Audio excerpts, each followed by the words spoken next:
Hello everyone, this is Erica and Lina from the Columbus Public Library Teen Department, and today we will be creating personalized holiday cards. For sketching the cactus, you'll need a sketching pencil, the lighter the lead the better, and an eraser. For outlining, you'll need a black micron pen with a .30mm tip. For painting, you'll need brushes. I'm using brush pens for my watercolor washes and regular brushes with finer tips to do more detailed painting, a cup for water, and a set of watercolor paints of your choice.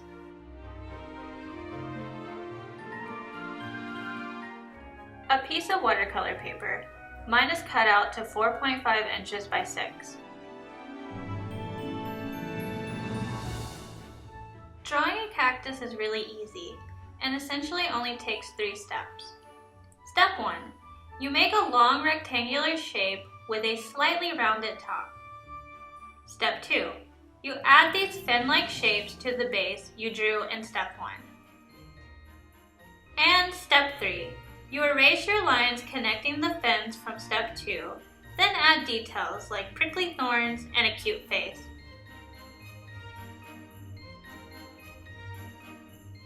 Once you draw your cactus, you can then take the micron pen and begin outlining your drawing. Doing this will give your drawing more defined lines and won't smudge when you start painting. Take your time and trace all the pencil lines slowly. And don't stress if you make any minor mistakes.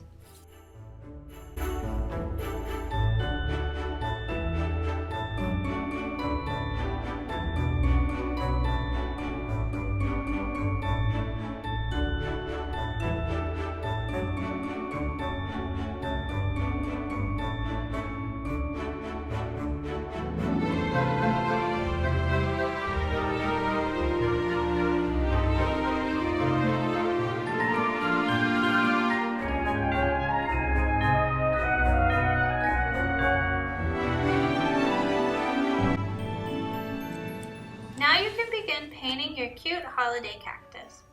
I added Christmas lights to mine to make him more festive, but you can add any details you prefer, like ornaments, mistletoe, or snowflakes falling in the background. Painting with watercolors is a skill like any other. The more you practice, the better you'll get.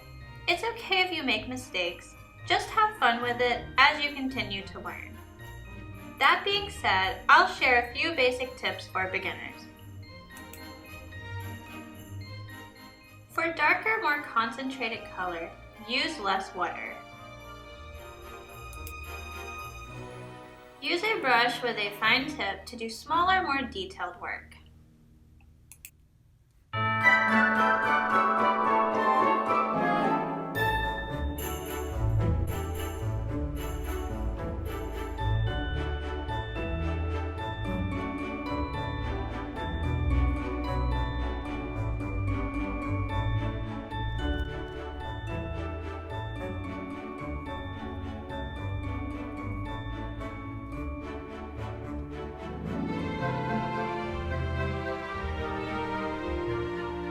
For lighter, less concentrated color, use more water.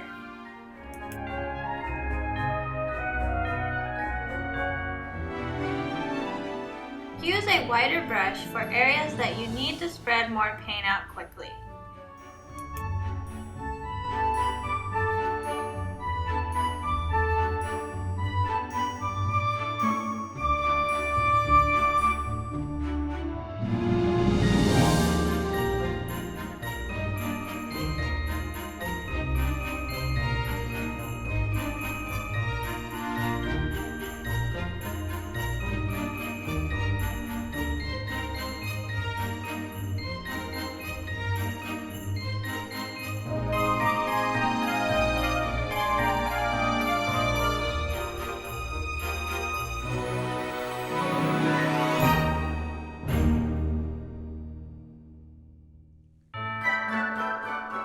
Here I'm going to briefly show you how to make a watercolor wash.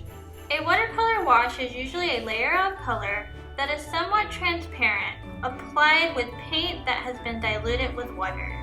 You can use this technique to color in backgrounds for your cards and to give it a more colorful appearance. Start by choosing one or two colors of your choice. Dilute the watercolor paint with water until you get a very transparent looking paint. Spread this across the paper as evenly as possible. If you're creating a gradient, start with a light layer first and then add another darker layer where the majority of the concentration of color starts at the top and then gradually fades into a more transparent version of that color. The key to this technique is water control in the brush. The more water added, the more transparent, while the less will result in a more vibrant color. You're aiming to gradually increase the water part of your water to paint ratio as you go down the gradient.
I would like to recommend the book, Holiday Hand Lettering, 30 Festive Projects to Celebrate Christmas. While reading this book, you will learn that hand lettering is actually pretty easy once you practice, and the best part is you only need a few basic supplies to get started. This handy reference guide will help you become familiar with some of the basic hand lettering terminology. And if you're interested in starting a new project after learning the basics, it includes step-by-step instructions on how to complete projects on paper, like gift tags and cards, and projects you can do off the page, like stockings, gift bags, and ornaments.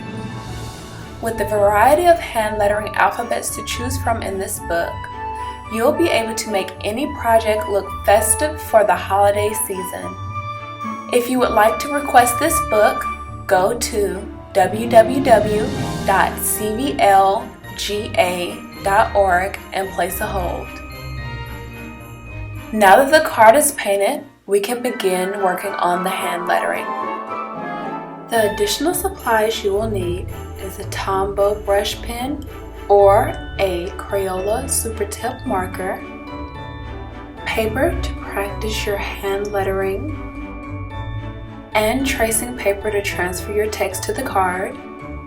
I cut a piece of the tracing paper to a size that would fit perfectly over the card, so I would be able to move the tracing paper around to see what position I would want the text to lay on top of the card. To begin, it's best to practice writing a phrase you might use on a sheet of paper first before writing it on the card, so you can test out which pen or marker you would like to use on the cards. Until you are able to practice more using hand lettering practice sheets, it is easier to start learning lettering by writing in your regular cursive font and then adding thicker strokes to the downstrokes in the letters.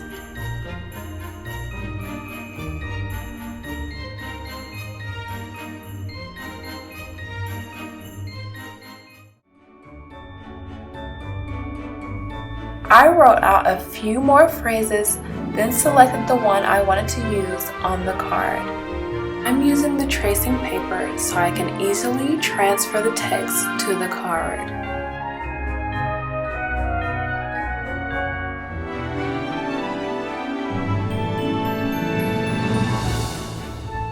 Then I'm going to flip the tracing paper over and create a solid layer of graphite that covers the back of the text.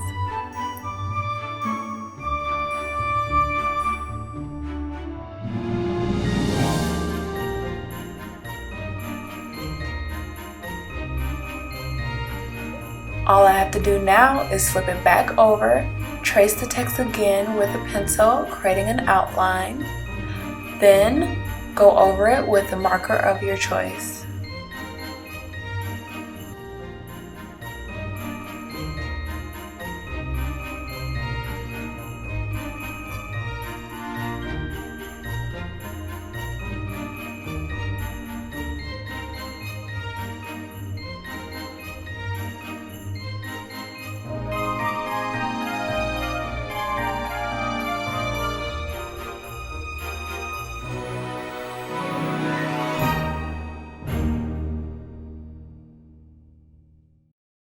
This was Lina and Erica from the Columbus Public Library Teen Department, and thanks for watching.